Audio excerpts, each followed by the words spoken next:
मजा आया। और मैं ये जो मजा है हिंदुस्तान के हर व्यक्ति को देना चाहता हूं।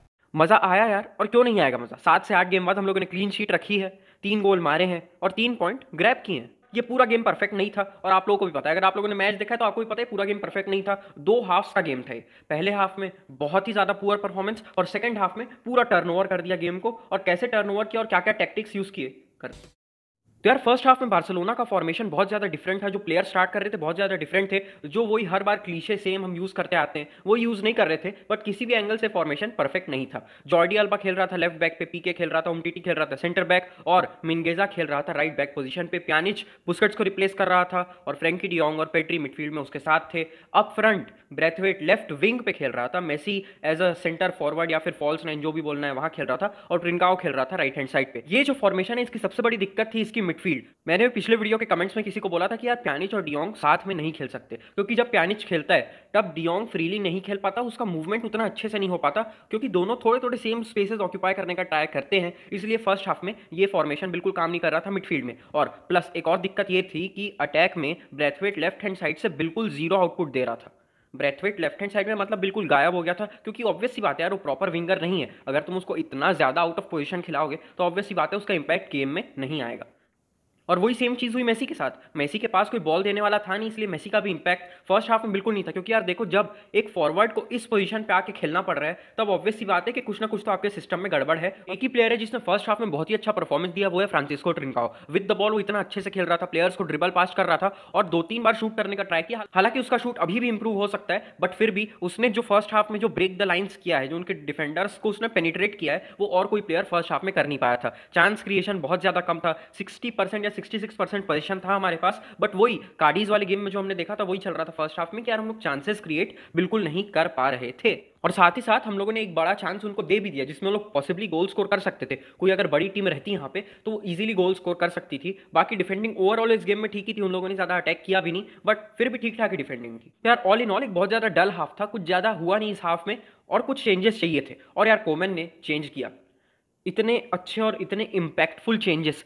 उसके सिर्फ प्लेयर्स चेंज नहीं किए, उसने अपना पूरा गेम के टैक्टिक्स चेंज कर दिया, उसने अपना पूरा फॉर्मेशन चेंज कर दिया। क्योंकि यार हमारे पास कोई प्रॉपर नंबर 9 नहीं था। जब कोई प्रॉपर नंबर 9 नहीं रहता तब उनके डिफेंस को पुश करने वाला कोई नहीं रहता। मेसी वो बंदा नहीं है जो डिफेंस को पुश करे, मेसी ऐसा बंदा है जो पीछे से क्रिएट करता हुआ आगे लेके जाए बॉल को। और कोमन ने ये बात नोटिस की और कोमन ने अपना दिमाग लगाया और वो चेंज किया।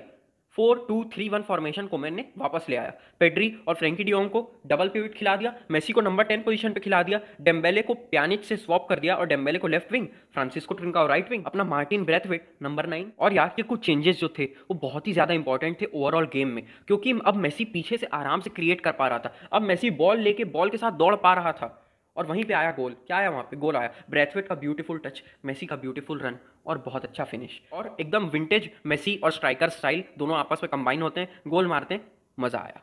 अब सेकंड हाफ में इंटेंसिटी तो पहले से ही थी, बट गोल पड़ने के बाद वो इंटेंसिटी और भी ज्यादा हाई हो गई और बार्सिलोना के पास बॉल का कंट्रोल और ज्यादा हो गया, ऑफ द बॉल मूवमेंट बहुत ज्यादा बढ़ गया, लोग अच्छे से दबा के प्रेस कर रहे थे और काफी इंपैक्टफुल हो गए थे। और इस फॉर्मेशन चेंज से और 2 प्लेयर जिनको सबसे ज्यादा फायदा मिला वो है फ्रैंकी डियोंग और पेड्री। पेड्री का परफॉर्मेंस यार सेकंड हाफ में चेक कर लो, उसके स्टैट्स देख लो, यहाँ पे इतने सारे बॉल इंटरसेप्शन किए और जो सेकंड वाला गोल आया वो इसी बॉल इंटरसेप्शन के चलते आए। देखो देखो यार यहाँ पे पेड्री ने बॉल इंटरसेप्ट की, उनके प्लेयर से बॉल छीनी और बॉल गई डियोंग के पास। और डियोंग यार हमको पता है कितना अंधी में रन बनाता है, डियोंग ने अंधी में रन बनाया, पूरे उनके डिफेंस को चिथर फितर कर दिया, आगे लेके गया बॉल। देखो यार यहाँ पे वो चाहता तो गोल मार सकता था, मैक्सिमम लोग यही करते हैं, बहुत लोग ये करते हैं, बट डियोंग ने वहां अपना दिमाग चलाया, बॉल दी मेसी को।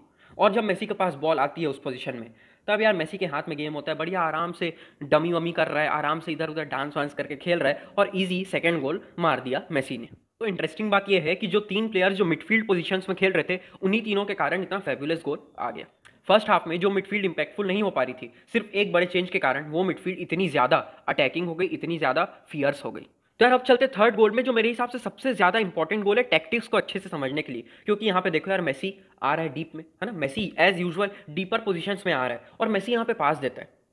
बट अगर हम 4-3-3 फॉर्मेशन के साथ खेलते हैं तो जब मेसी ड्रॉप करता है तब वो रीजन एकदम एम्प्टी हो जाता है, वहां कोई नहीं बचता। बट इस टाइम क्योंकि ब्रैथवेट एज अ नंबर 9 खेल रहा था वो वहां पे मौजूद था।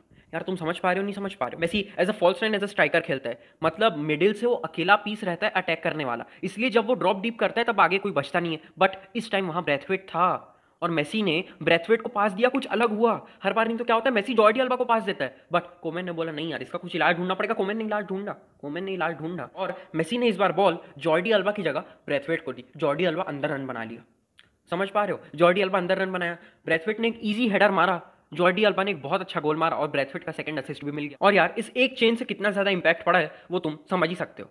हाँ तो बस यही था यार, कोमेन का अच्छा टेक्टिकल चेंज। अभी भी कुछ एस्पेक्ट्स में इंप्रूव करने की जरूरत है, जैसे लास्ट में ग्रीजमैन आया बट उसने 2 इजी चांसेस कह सकते हो उनको मिस कर दिया। स्टार्टिंग में ट्रिंकाओ ने मिस किया था, बट जो भी हो कोमेन ने जहां चाहिए था वहां अपना दिमाग लगाया और होपफुली यही दिमाग वो अगले गेम में भी लगाए। ऐसे ही कुछ चेंज करते रहे, इन गेम चेंजेस करे जिसको सिविया वालों ने एक्सपेक्ट नहीं किया है, तभी हम जीत सकते हैं। ठीक है, विस्कायल बार्सा।